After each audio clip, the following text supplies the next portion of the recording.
नमस्कार दोस्तों। आज 15 जून है और आज हम अपनी जर्नी की शुरुआत करते हैं खलील जिब्रान की एक कोट से। आज से हम लोग अपने डेली के न्यूज़पेपर डिस्कशन में एक कोट शामिल करेंगे, जिसका पर्पस होगा कि आप इसे एक तो अपने स्टडी के साथ या यूपीएससी के सिलेबस जैसे एथिक्स और सोसाइटी ऐसे के साथ रिलेट कर सकें और इससे आप अपनी सोचने की पर्सपेक्टिव को भी ब्रॉडन कर सकें। तो खलील जिब्रान का ये कोट है कि children are not merely extension of their parents but individuals with their own unique existence and destiny. They are born of the universal life force, not solely from parents will और desires. Khalil Gibran कहते हैं कि children जो बच्चे पैदा होते हैं वो केवल अपने पेरेंट्स का एक्सटेंशन नहीं होते हैं, बल्कि वो अपने आप में एक यूनिक एग्जिस्टेंस लेके आते हैं। उनका एक अपना यूनिक अस्तित्व होता है और उनकी एक यूनिक डेस्टिनी होती है। वो जो है किसी और वो यूनिवर्सल लाइफ फोर्स को कैरी करके चलते हैं। वो किसी के डिज़ायर पे बनने के लिए या उसके अकॉर्डिंग मोल्ड होने के लिए नहीं बने होते हैं। इस कोट को इंक्लूड करने का मेरा पर्पस ये था कि हम, जैसे मैंने भी फ़ील किया है कि हम इस टाइम पे हैं जब हम बहुत ज़्यादा कभी कभी कॉन्फ्लिक्ट फ़ील करते हैं अपने आप से कि हमें पेरेंट्स की बात यार किस हद तक सुननी चाहिए, किस हद तक नहीं सुननी चाहिए। तो ये कोट आपको गाइड कर सकता है कि जहाँ पर बात आपके एग्जिस्टेंस की हो, आपके वैल्यूज़ की हो, जो आपका ट्रू सेल्फ है उसकी हो, तो वहाँ पर हमेशा आपको जो अपनी इन्नेट थिंकिंग, इन्नेट वॉइस है उसे लेके आगे बढ़ना चाहिए। ये कॉन्फ्लिक्ट और पेरेंट्स जो है, पेरेंट्स मतलब कभी कभी एज अ बहुत ज़्यादा एक जनरेशनल गैप होता है, तो कुछ पेरेंट्स समझते हैं ये चीज़ और बच्चों को एज अ प्रॉपर्टी नहीं ट्रीट करते। लेकिन मेनली इंडियन सोसाइटी में हम इतने ज़्यादा, हमारी सोसाइटी में इनर्शिया है कि हम एक बैकलॉग लेके हमारे पेरेंट्स चलते हैं कि बच्चे को हमारे अकॉर्डिंग होना चाहिए।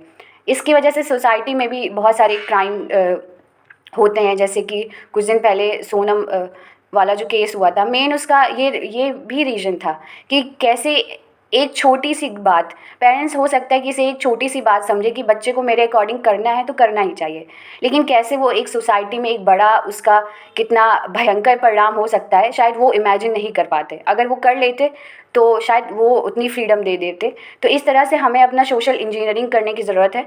और आप भी जब as an individual pressure feel करें अपने ऊपर, तो खलील जिब्रान की इस कोट को याद रखिएगा।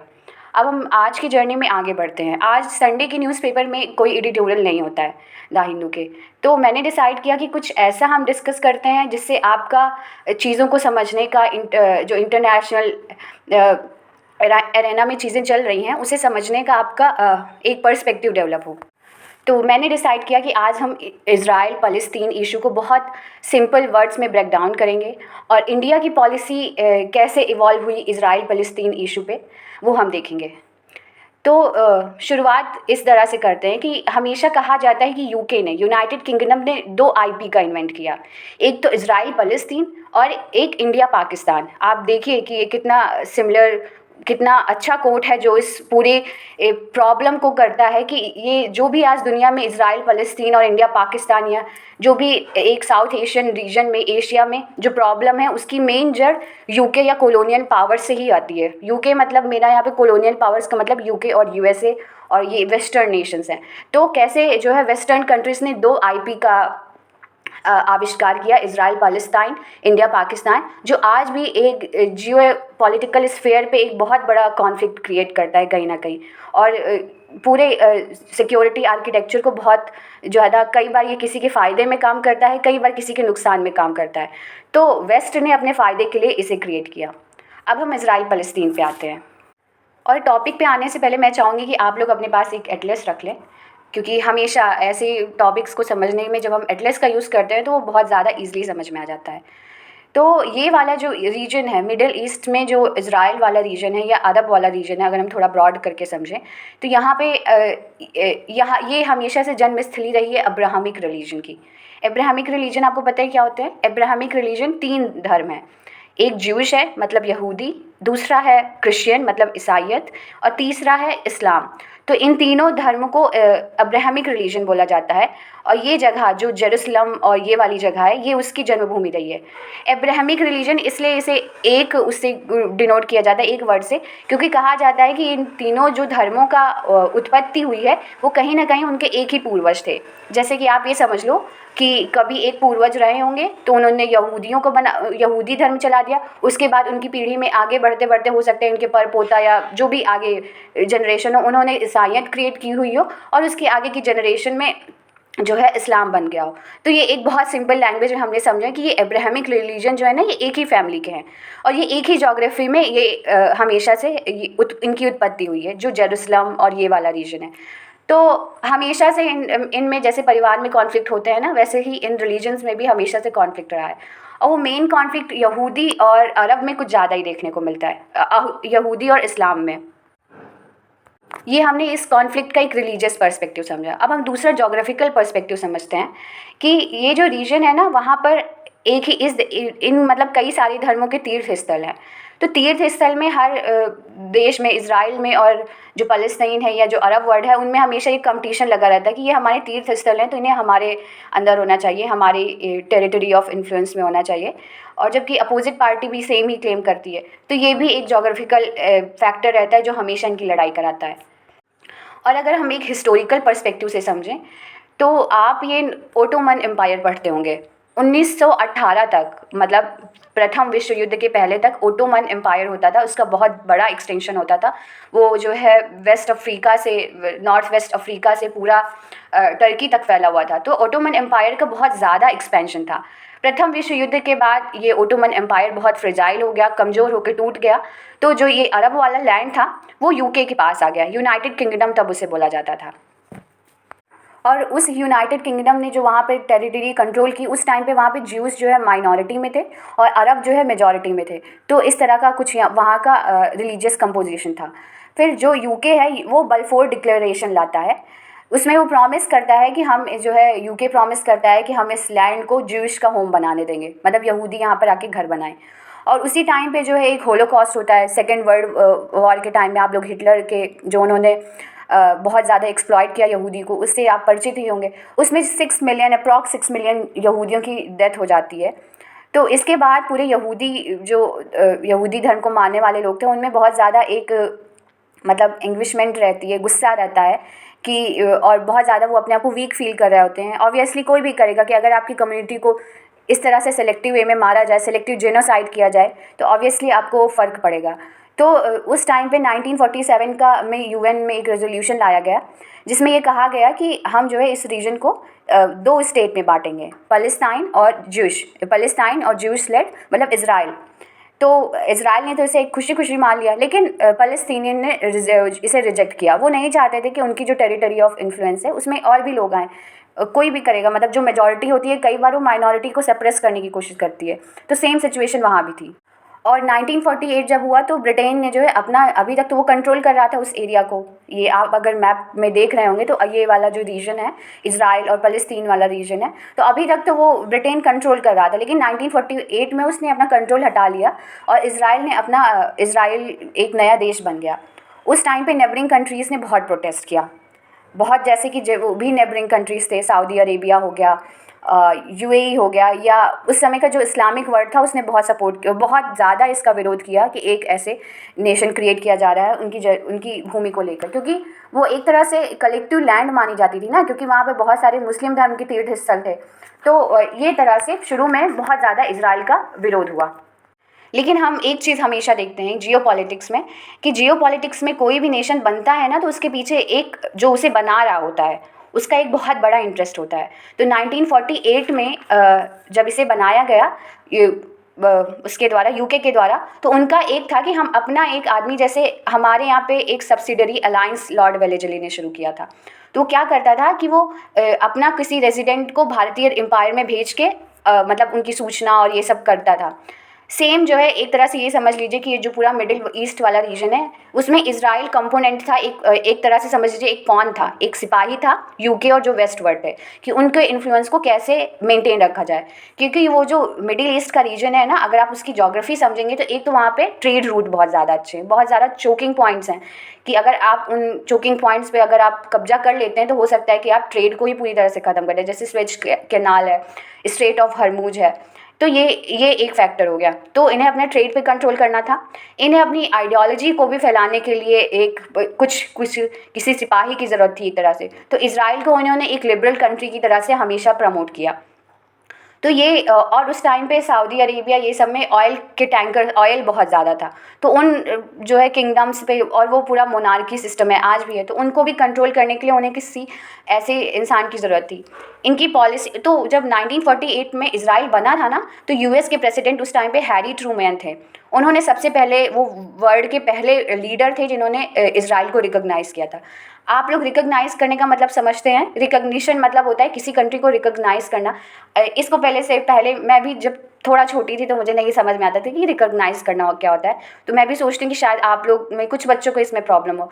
तो जब भी कोई नया देश बनता है ना, तो हमेशा वो चाहता है कि उसकी लेजिटिमेसी रहे, कि उसका माना जाए, कि लोग, हाँ, लोग उसको माने। तो पूरे ग्लोबल ऑर्डर में वो चाहता है कि लोग उसको मान्यता दें, कि उसे एज अ नेशन स्वीकार करें, जैसे आज तालिबान मांग कर रहा है कि उसे एज अ नेशन स्वीकार किया जाए। उसी टाइम पे इसराइल जब 1948 में बना था, तो यूएस प्रेसिडेंट थे, उन्होंने सबसे पहले उसे रिकॉग्नाइज़ किया।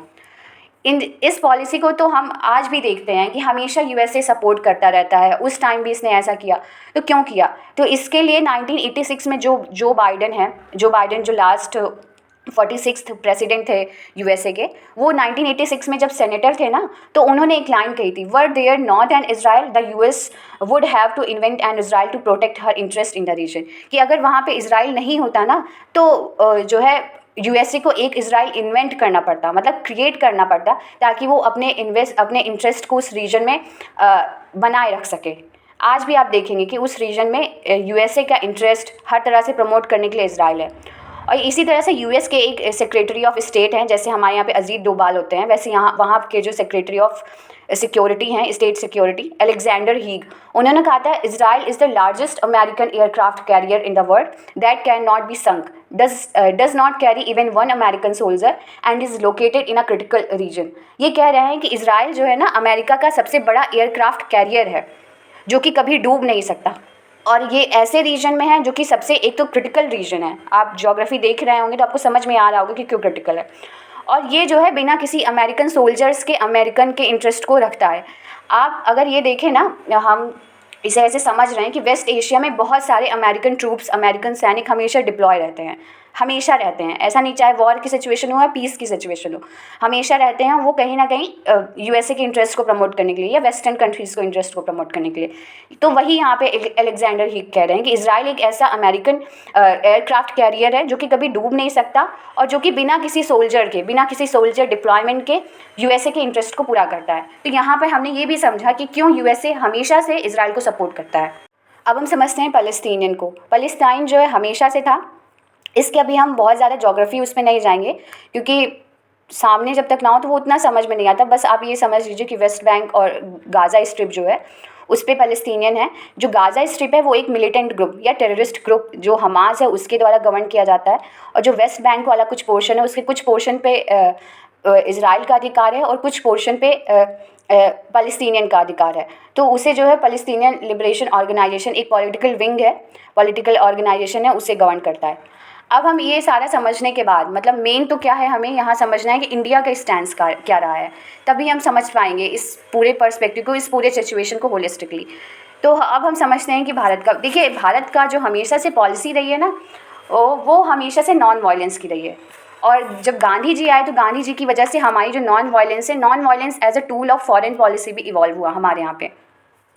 तो गांधी जी भी कहते थे कि जिस तरह से वो पैलेस्टीनियन नेशन को सपोर्ट करते थे, वो कहते थे कि जैसे जो है इंग्लिश कंट्री, जैसे यूके जो है इंग्लिश का है, वैसे जो पैलेस्टीनियन है, जो अरब वर्ड है, वो पैलेस्टीनियन का है। तो उस समय पे हमारे दिमाग में कोई, और हम इंडिया ने बहुत ज़्यादा अपोज़ किया था जब इज़राइल को बनाया गया था। ये हमारी इनिशियल पॉलिसी है। और पी कुमार रामास्वामी एक स्कॉलर हैं, उनकी एक बुक है इंडियाज़ इज़राइल पॉलिसी। वो कहते हैं कि भारत ने जो है हमेशा से शुरुआत में फ़लस्तीनियन को सपोर्ट किया है। और वो नेहरू जी की बात करते हैं कि नेहरू जी ने कई बार, हमारे यहाँ पे क्या होता है ना कि आपकी जैसी डोमेस्टिक सिचुएशन है, जैसे डोमेस्टिक पॉपुलेशन है, वो हमारी डोमेस्टिक पॉपुलेशन है, डोमेस्टिक सिचुएशन है, वो हमारी फॉरेन पॉलिसी को इन्फ्लुएंस करती है। ये बहुत क्रिटिकल चीज़ है जो मैं आपको बता रही हूँ, इसलिए थोड़ा ध्यान से सुनिएगा। भारत का जो विभाजन हुआ था ना, उसमें भारत, हिंदू, मुस्लिम, ये सारी चीज़ें बहुत डायमेंशन ना चाहते हुए भी बन गए थे। तो भारत को वर्ल्ड लेवल पे पाकिस्तान ऐसा दिखाना चाहता था कि वो एंटी मुस्लिम है, एंटी इस्लामिक है। तो हमेशा से जो इस दृष्टिकोण को, ताकि दुनिया इस दृष्टिकोण से, पाकिस्तान के इस पर्सपेक्टिव से, इस नेगेटिव, इस प्रोपेगेंडा से ना प्रभावित हो। नेहरू जी की पॉलिसी हमेशा रही कि वह भारत की जो पॉलिसी है फ़लस्तीनियन के प्रति हमेशा ऐसे रखें ताकि वो ना दिखे कि वो एंटी इस्लामिक है या भारत कुछ ऐसे व्यूज़ को भी सपोर्ट करता है। तो पी कुमारस्वामी कहते हैं नेहरू जी की पॉलिसी के बारे में, यहाँ पे कुछ हम स्कॉलर्स का जिक्र करेंगे ताकि जब आप अपनी बात रखें ना, तो ताकि आपको भी ये ना लगे कि मैं अपना व्यूज़ दे रही हूँ। ये इन स्कॉलर्स की बुक का है और ये एक बहुत ही एक स्टैंडर्डाइज्ड सोर्स रहता है, तो हमें भी समझने में मदद मिलती है कि उस टाइम पे नेहरू जी ने मोर अरब दैन अरब दमसेल्व्स शो करने की कोशिश की कि अरब वर्ड से भी ज़्यादा भारत ने खुद को अरब दिखाने की कोशिश की कि देखिए हम कितनी जो है इनको सपोर्ट करते हैं। 1970 में भारत पहला नॉन अरब कंट्री था जिसने फ़लस्तीन लिबरेशन ऑर्गेनाइजेशन को फ़लस्तीनियों का एक सोल रिप्रेजेंटेटिव के रूप में आइडेंटिफाई किया था। ये एक पॉलिटिकल विंग थी जो वहाँ पर गवर्नमेंट इस्टेब्लिश करना चाह रही थी और 1988 में भारत ने फ़लस्तीन को रिकॉग्नाइज़ कर लिया था। और ये हमेशा से जो है भारत का ये अप्रोच रहा है। धीरे धीरे इसकी पॉलिसी में चेंज होने लगा।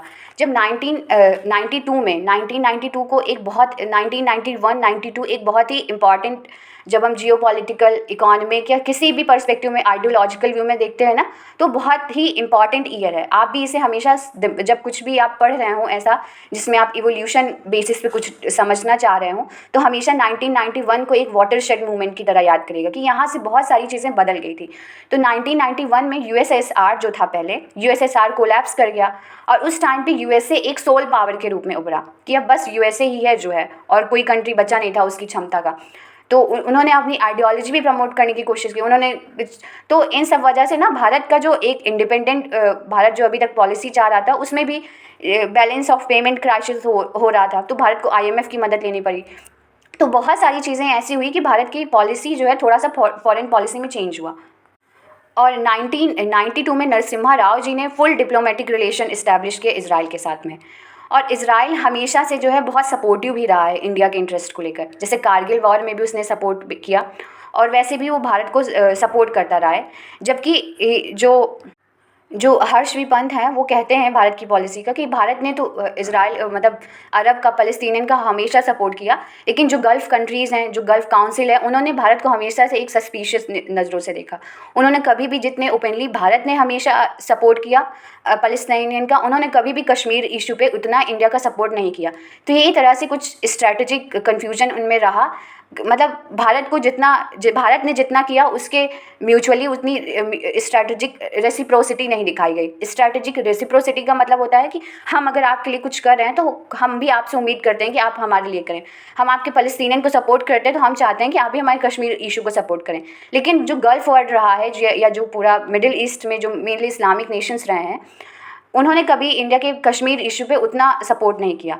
तो ये भी कुछ रीज़न थे जिस वजह से इनमें मनमुटाव हो गए। और वाजपेयी जी ने कहा कि भारत और इज़राइल एक नेचुरल एलाई है। अभी यहाँ पर देखिए कि आपकी कैसे जो है जियोपॉलिटिक्स और नेशनल इंटरेस्ट, इन सब की वजह से फॉरेन पॉलिसी इवॉल्व होती है। यहाँ पे मैं बहुत सारी चीज़ें पैरेलली आपको समझाने की कोशिश कर रही हूँ ताकि आपका व्यू बन पाए। इसे आप रटने के तरीके से मत सोचिएगा, इसे आप बहुत शांति से समझने की कोशिश करिएगा कि दुनिया में देखिए कितनी चीज़ें पैरेलल चल रही हैं और हमें कितनी बैलेंस्ड अप्रोच के साथ चीज़ों को देखना और सुनना रहता है। अब भारत जो पॉलिसी अपना रहा है ना, उसे डीहाइफिनेशन कहते हैं। डीहाइफिनेशन मतलब कि हाइफन आप देखते हैं इंग्लिश में, एक मतलब कि डैश लगा जाता है, जैसे डे के बाद हम डैश लगा के नाइट लिखते हैं, तो हमेशा दिन को हम रात के साथ लिखते हैं। दिन के बिना हम रात की कल्पना नहीं कर सकते और रात के बिना हम दिन की कल्पना नहीं कर सकते। तो इसे हाइफनेशन कहते हैं, हाइफन कहते हैं। तो अभी तक 1992 से पहले तक भारत हमेशा से इज़राइल और फ़लस्तीन को इसी हाइफन से जोड़ के रखता था कि दोनों की पॉलिसी एक दूसरे से इंडिपेंडेंट नहीं थी, जुड़ी हुई थी कि अगर भारत फ़लस्तीन से कुछ ऐसा अप्रोच रखेगा तो उस साथ में वो इज़राइल के साथ भी करेगा। तो इस तरह से भारत के जो फॉरेन पॉलिसी में ये डुअलिटी थी।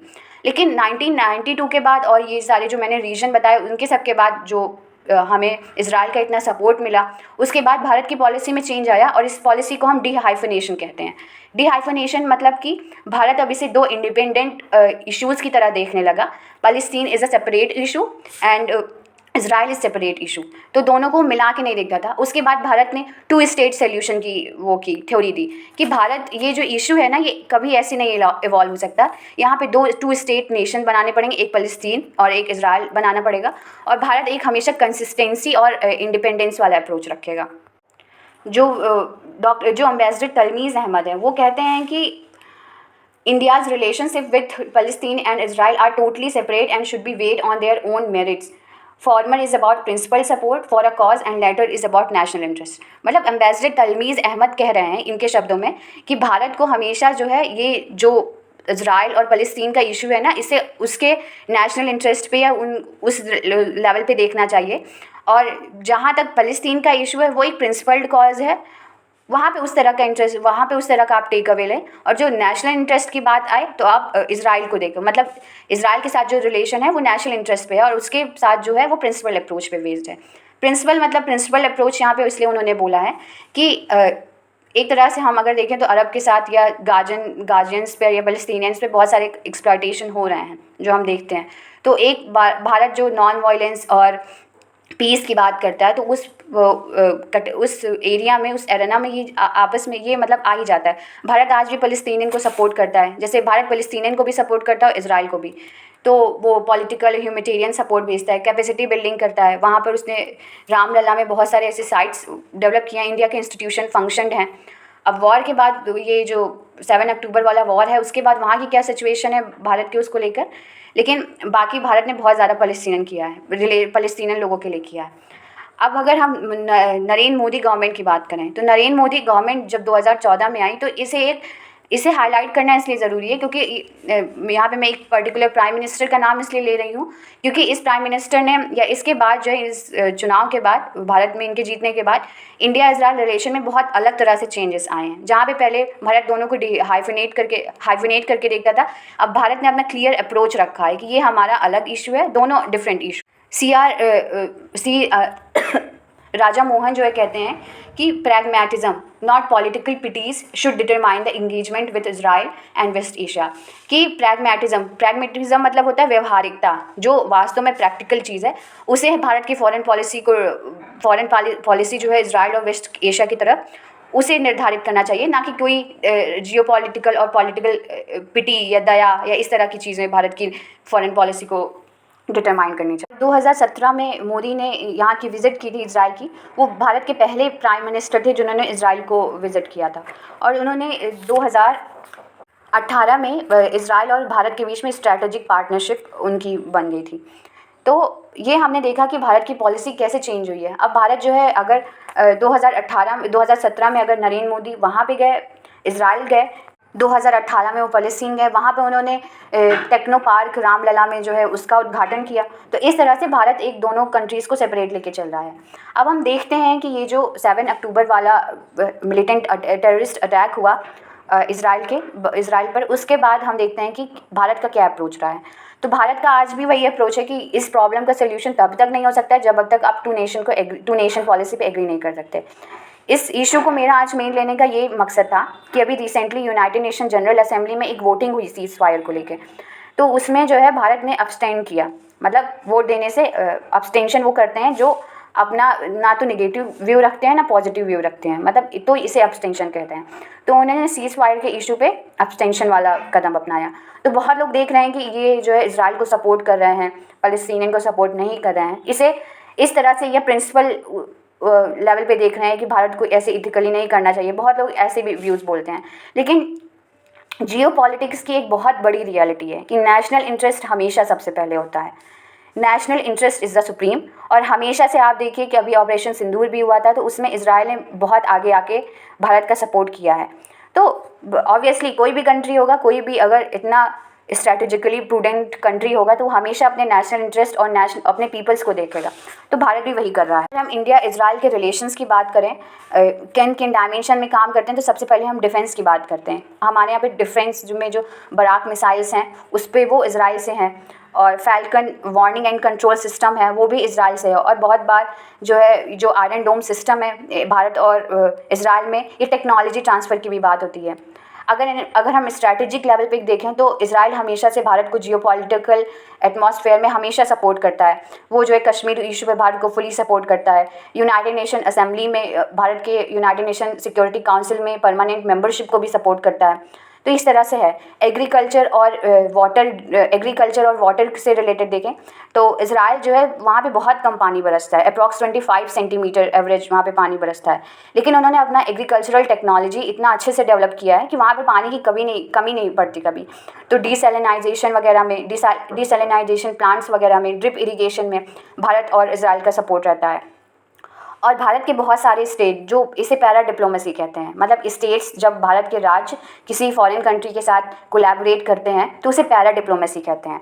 तो जैसे कर्नाटक, गुजरात, महाराष्ट्र, यहाँ पर बहुत ज़्यादा इजराइल से इन्वेस्टमेंट आता है और यहाँ पर बहुत ज़्यादा लोग इजराइल में जाके रहते हैं, वहाँ पर काम करते हैं।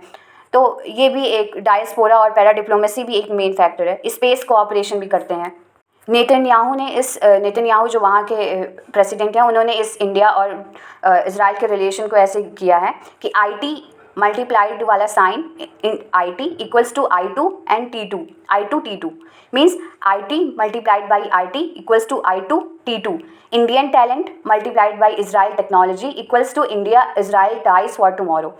तो यहाँ पे ये मतलब ये जो इक्वेशन है ये कभी कभी हमें बहुत कैची फ्रेजेस होते हैं जो हमें बहुत ज़्यादा, कहीं भी अगर आप कहीं इंडिया इज़राइल या इस रिलेशन को लिख रहे हो, अगर आप ये ऐसे लिख दोगे ना तो आपके मार्क्स बहुत ज़्यादा इंप्रूव हो जाएंगे। तो इसलिए मैंने इस चीज़ को इंक्लूड किया कि भारत का जो टैलेंट है और इज़राइल की जो टेक्नोलॉजी है, अगर हम उसे मिला लेना तो भारत इज़राइल के टाइज वो भविष्य के लिए, पूरे दुनिया के लिए बहुत आगे तक जाएंगे। तो ये है भारत का वो। तो अब आपको शायद भारत की जो एक तरह से स्टैंड है फॉरेन पॉलिसी में इज़राइल और फ़लस्तीन इशू पे, वो समझ में आ गया होगा। वो मैंने बहुत सिंपल शब्दों में आपको बताने की कोशिश की है। बहुत बार इज़राइल और फ़लस्तीन के इशू में क्या होता है कि हम जब कोई वीडियो वगैरह देखते हैं ना यूट्यूब पे, तो एक तो उसमें डेट इतनी सारी मेंशन कर देते हैं कि जब हम जनरलाइज्ड अप्रोच ले रहे होते हैं तो कहीं ना कहीं हम उस डेट में उलझ के रह जाते हैं और मेन क्रक्स को नहीं पकड़ पाते। तो यहाँ पे मैंने आज आपको क्रक्स बताने की बात की है। अगर हम कभी फ्यूचर में इस चीज़ को डिस्कस करेंगे तो हम टाइम लाइन को भी डिस्कस करेंगे, लेकिन आज मेरा ये जो मेन अप्रोच था तो आपको एक जनरलाइज्ड व्यू पता चल जाए कि कोई अगर आपसे बात करना चाह रहा है इस इशू पे तो आप एक होलिस्टिक वे में अपनी बात रह सकें कि देखिए ऐसी हिस्ट्री रही है इंडिया की, ऐसे हिस्ट्री में पहले भारत सपोर्ट करता था, फिर कैसे कैसे उसकी पॉलिसी चेंज हुई, आज क्या पॉलिसी है, आप इन सारी चीज़ों पे अपनी बात कह सकें। तो ये जो है इस इशू ने पूरा आधे घंटे ले लिया। बाकी हम कुछ न्यूज़ को कवर करेंगे जो आज की न्यूज़पेपर में मुझे इंपॉर्टेंट लगी। एक आर्टिकल पब्लिश हुआ है, cooking oil can help to recover silver from e waste. E waste आप जानते हो, ई वेस्ट मतलब कि जो आप मोबाइल यूज़ करते हो, जो आप ईयरफोन यूज़ करते हो, लैपटॉप यूज़ करते हो, आप चार्जर होते हैं, चार्जर्स तो कई बार हमारे घर में बहुत सारे रखे रहते हैं क्योंकि फ़ोन तो चला जाता है, फ़ोन कई बार वापस भी ले लिया जाता है, लेकिन चार्जर हमारे पास रखा रहता है। तो ये सारे जो वेस्ट होते हैं ना, जिनका कोई यूज़ नहीं होता, उन्हें हम ई वेस्ट कहते हैं या इलेक्ट्रिकल वेस्ट कहते हैं। अगर हम बात करें तो जो ई वेस्ट है ना पूरा, उसमें सिल्वर जो है वो सिल्वर की एक बहुत क्रिटिकल एलिमेंट है। सिल्वर की किसी भी या इलेक्ट्रिकल मैन्युफैक्चरिंग में बहुत इंपॉर्टेंट भूमिका होती है। तो हर साल जो है 7,275 मीट्रिक टन, 7,275 मीट्रिक टन अगर सिल्वर इलेक्ट्रिक वेस्ट के रूप में निकलता है तो उसमें से केवल 15% रिसाइकिल हो पाता है। बाकी सब कहीं ऐसे वो वेस्ट होता रहता है या उसका हम यूज़ नहीं कर पाते। तो आप सोचिए कि भविष्य में जब इलेक्ट्रो जियोपॉलिटिक्स हो रही है, इलेक्ट्रो जियोपॉलिटिक्स वर्ड वो होता है जहाँ पर जो हम रेयर अर्थ मिनरल्स, जैसे आप देखें ये जो चिप वगैरह है, चिप मैन्युफैक्चरिंग है, सॉफ्टवेयर है, सेमीकंडक्टर है, तो भविष्य में इनके आने पे हम देख रहे हैं कि बहुत ज़्यादा कॉन्फ्लिक्ट हो रहा है यूएस से, इजराइल, भारत भी चाह रहा है कि उसके अंदर बहुत सारी चिप मैन्युफैक्चरिंग यूनिट्स लगें। तो इसे ही इलेक्ट्रोपॉलिटिक्स कहते हैं कि कैसे जो है रेयर अर्थ मिनरल या जो भी ऐसे एलिमेंट जो इलेक्ट्रिक मैन्युफैक्चरिंग के लिए उपयोगी हैं, कैसे इनके एक्सपोर्ट और इम्पोर्ट को कंट्रोल किया जा रहा है। तो इसे इलेक्ट्रोपॉलिटिक्स कहते हैं। तो कैसे इलेक्ट्रोपॉलिटिक्स वाला जब एरा चल रहा है और केवल 15% सिल्वर रिकवर हो पा रहा है, तो मतलब ये बहुत क्राइसिस सिचुएशन है कि क्योंकि भविष्य में तो और भी ज़्यादा ये चीज़ें होंगी और फिर और क्राइसिस बढ़ेगा। तो बहुत बार इसे लोग चिप वॉर की संज्ञा देते हैं। माइकल डोयल एक पॉलिटिकल थिंकर हैं जो कहते हैं कि चिप वॉर तो शुरू हो चुका है। तो इस तरह से कंडीशन है और हमारी सर्कुलर इकोनॉमी भी नहीं हो पाती है, हमारे प्लैनेट के लिए भी ये सस्टेनेबल नहीं है, बहुत नुकसानदायक है। तो सस्टेनेबिलिटी, सर्कुलर इकोनॉमी और जियोपॉलिटिक्स को सेटिस्फाई करते हुए ये जो आर्टिकल है ये कहता है कि कैसे हम कुकिंग ऑयल का यूज़ करके ई वेस्ट से सिल्वर को रिकवर कर सकते हैं। तो ये जो पेपर पब्लिश हुआ है वो एनजे ज़ुपांग, प्रोफेसर टिमो रिपो, ये फिनलैंड के हैं। इन्होंने एक पेपर पब्लिश किया कि जो ऑर्गेनिक फैटी एसिड होते हैं जिसमें लिनोलेनिक एसिड या ओलिक एसिड होता है, जो कि नॉर्मली ये एसिड वेजिटेबल ऑयल या ग्राउंडनट ऑयल में पाए जाते हैं, ये ई वेस्ट को निकालने में मदद कर सकते हैं। यहाँ पे ये आर्टिकल बताने का मेरा एक और मकसद है कि कई बार यूपीएससी में क्वेश्चन ऐसे आता है कि कुकिंग ऑयल का उपयोग कहाँ कहाँ किया जा सकता है। तो एक वो ऑप्शन दे देंगे बायोफ्यूल बनाने में, दूसरा वो ऑप्शन दे देंगे कि मेडिसिन बनाने में या इस तरह से, तीसरा वो दे देंगे कि ई वेस्ट को रिकवर करने में। तो बहुत बार हम कंफ्यूज हो जाएंगे कि ई वेस्ट को रिकवर करने में कुकिंग ऑयल, इसका तो कोई रिलेशन ही नहीं है। लेकिन आप ध्यान रखिए, अगर कुछ ऐसा आए तो कुकिंग ऑयल बिल्कुल ये चीज़ कर रहा है और इस पर एक पेपर भी पब्लिश हुआ है। दूसरी जो एक बहुत है, इसके हम डिटेल में नहीं जाएंगे, एक स्पार्क थेरेपी डेवलप हुई है। अभी इसको मान्यता नहीं मिली है, मतलब ये पब्लिक लेवल पे, वाइड लेवल पे नहीं आया है, लेकिन ये अभी इसका जो एक्सपेरिमेंट हो रहा है तो उसमें ये कैंसर को ट्रीटमेंट में बहुत ज़्यादा मददगार है। ये कैंसर के ट्रीटमेंट में जो टारगेटेड अप्रोच के साथ काम करता है और जो पीड़ित है, जो जिस सेल को बीमारी हुई है केवल उसको टारगेट करता है और आसपास की चीज़ों को सुरक्षित रखता है, आसपास की जो सेल्स हैं उनको सुरक्षित रखता है। तो ये था आज का एडिटोरियल, या ये था आज का डिस्कशन।